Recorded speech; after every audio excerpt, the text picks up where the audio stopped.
Welcome to our community. Susie Thomas here with you this morning. We're going to be learning about the Grace Initiative of ComQuest Services, and joining us is Jerome West. Good morning. Good morning.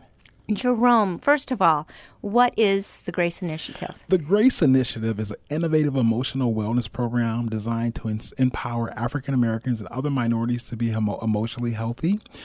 In actuality, it's an acronym, which means Giving Recovery and Resiliency Access through Community-Centered Services that empowers individuals to be emotionally healthy. Okay, that's a mouthful. So there's GRRACE. Maybe Correct. some other letters are Correct. duplicated.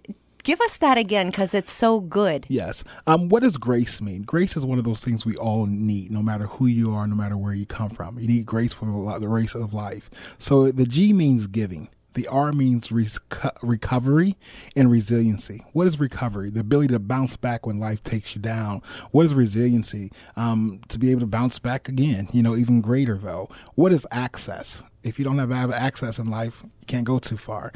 Then community-centered services. These centers are specifically targeting those underserved communities. Then empower individuals to be emotionally healthy. Let's face it, Susan, you get one mind, and it needs to be emotionally healthy. The Grace Initiative really looks to dilute the cultural stigma in the Hispanic and African American community, because historically, those communities don't seek out traditional mental health services for various reasons. In the culture, the churches are usually the first on the front line of mental health in those communities. So what the Grace Initiative does, it takes mental health services and it innovatively embed those in underserved communities, in African American communities, and Hispanic communities. Susie, how many people are in Stark County, would you guess? Oh my goodness, I'm not good at that. Tell me. There are 360,000 people in Stark County. However, there's only one African American male psychologist, and he works. Dr. Sylvester Houston is his name.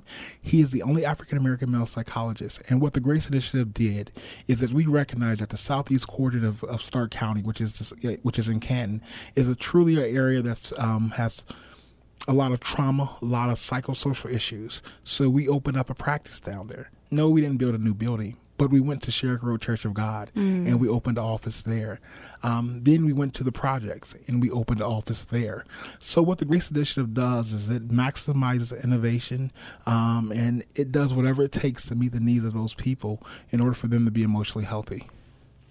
I'm wondering, please help me understand why different communities would have struggles that are different as far as emotional well-being than other communities. I think when it comes to emotional health in the African American community, it's something that culturally you're taught some cultural themes. Like what? Like what goes on in this house stays in this house. That's a cultural theme. You don't go downtown and tell those people what's going on here.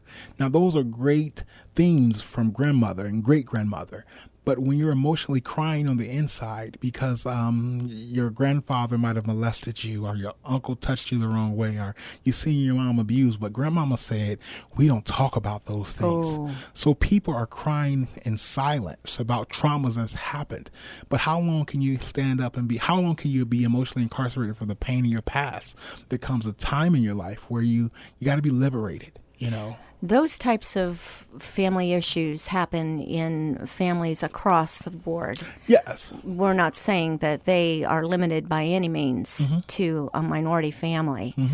But what you're telling me is that what is culturally passed down is that you don't talk about it, where maybe in other communities, children are encouraged at school and so forth to talk about those kinds of things and tell someone that you trust so that you can be safe. I agree. So this is what we're having to deal with, just some cultural issues that can be very, very good, but also damaging if it's perpetuating something that is unhealthy. I agree, but then also you have to look at the history of our wonderful nation. It wasn't always beautiful for some minority cultures. Right. And those historical traumas in American history has done great damage to the emotional health of specific minority cultures. So that is something that we have to consider too when it comes to emotional health in minority communities. And you know what? Does this have to do with how we look at ourselves? Because it's hard for me to grasp how something that could have happened that would be horrible,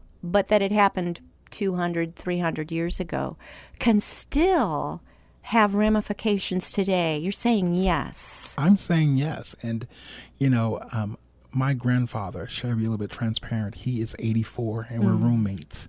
Oh, how neat. Pretty That's neat. pretty cool. His grandparents were slaves. Oh, my. And it's kind of unique. Like, here is the grandson of Wow. slaves.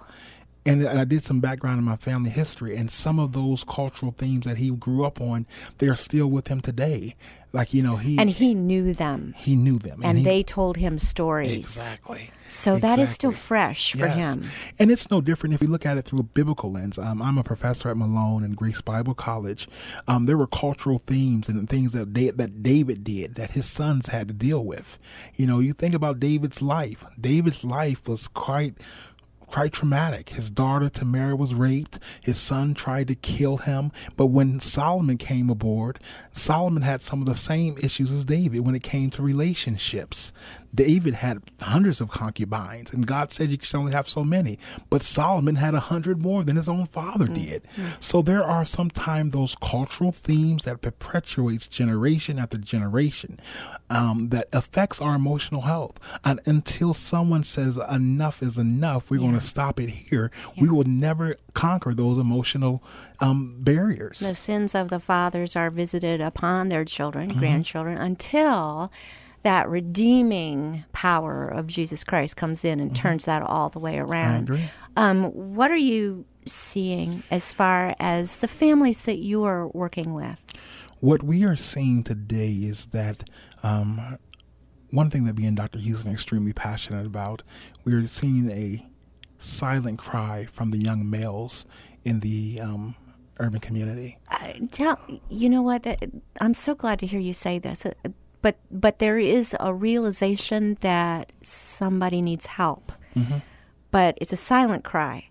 So who are they going to? Who are they finally opening up to? What we're seeing in our office now, Dr. Houston is treating boys as young as 5 years old. Really? For what, 4 and Jerome? 5 years old, who are just struggling or who are angry and don't know why.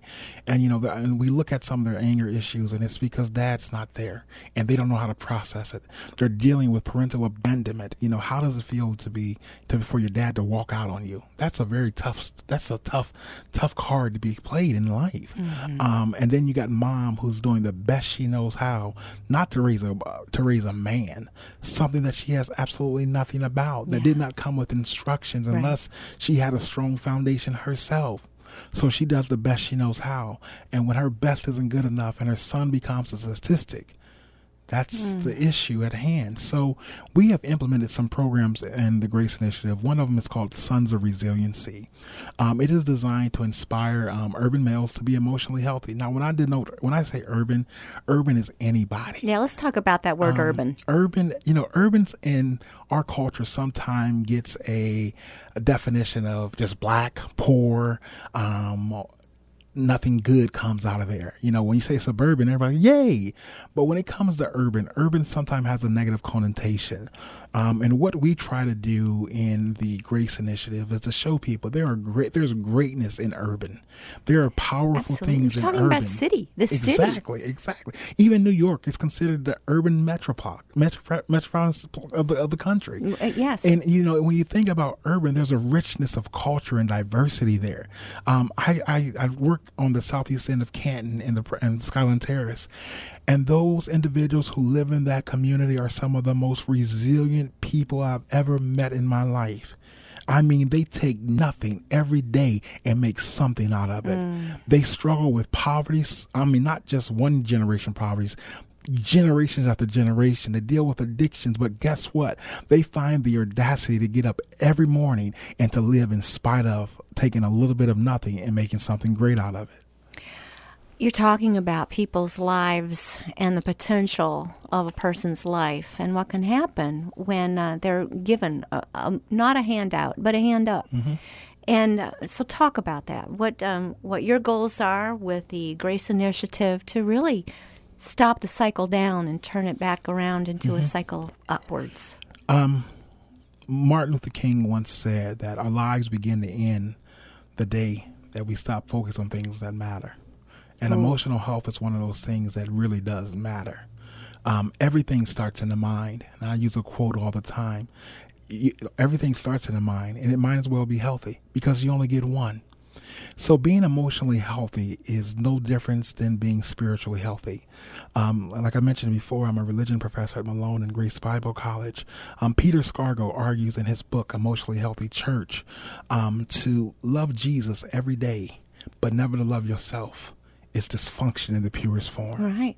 He said, love your neighbor as yourself. To get a look in the mirror and say, I love you, Jesus, but I don't love me. And how many people who are in the body of Christ endure that challenge daily? But also to be spiritually healthy and emotionally dysfunctional is a purest form of an imbalanced life. Do you think young males in the Black community today are struggling with different kinds of issues than their fathers and their grandfathers did? I am the son of a single parent mom. My dad abandoned me when I was 2 months old. Oh, I'm sorry. It was part of the story and the ingredients of my success. To speak to that, being a African American male has its own challenges. There are those hidden cultural challenges. Like there's certain things that I have to do. For example, I feel like I have to always be an overachiever in the room. I can't just be average. I have to be above average to get that validation. Where does that come from? Where does that come from as an African American male? Because you're taught some things. Some of the things that I was taught growing up as an African American male is that, if you're going to be successful, you can't just get an associate's degree. You got to get a master's, and I went off to college and I got 2. There are cultural things that I've learned growing up that I'm a pretty big guy and I can't be really that animated because sometimes people may become intimidated by my size. There's those cultural things that I grew up learning that these are key. Like walking down the street, when you see the police, you better do this, or you're going to be in trouble. So there are those things that you have to worry about. There's some things that we think, and it's because we've kind of decided that this is the way things are. And so that becomes reality to us, even though that might not be that other person's perception. How do you figure out what is real? What are real concerns? And what are some concerns that I kind of think in my head or have been passed on to me that may or may not be true? I think that's the art of thinking, I mean, for me, it's just, I don't even really know. That's a good question. I have to ponder on that a little bit. Well, let me ask you another question. Okay. You mentioned the police and those people who are in service to keep us safe. What is the relationship in Canton, in Stark County, between African American males and our police department? Because I know both sides are trying to have relationships. I am not that knowledgeable in that area. That's a little bit outside of my area of expertise. Do you hear some of the young people talking? And I think that there's some historical distrust. Even when it comes to mental health services and just medical service sometimes in the African American community, there's a history of historical distrust because of historical events like Tuskegee Airmen, that experiment that happened about 40, 50 years ago. And many people would say, well, that was 50 years ago. But anytime you take the man of the house and you give him a disease and it perpetuates generation after generation, I would distrust too. I think I finally understand something, and let me run this by you and tell me where I'm off base with it. Let's go that way. I have a very dear friend, and she talked about white privilege, and I have to admit to you that term just made me gristle a little bit because it implied that there would be things handed to you because of the color of your skin that you didn't work for, and I know that not to be true. But I think what she meant was the fact that I can go through a day without thinking about what color I am, and that may not be so for everyone.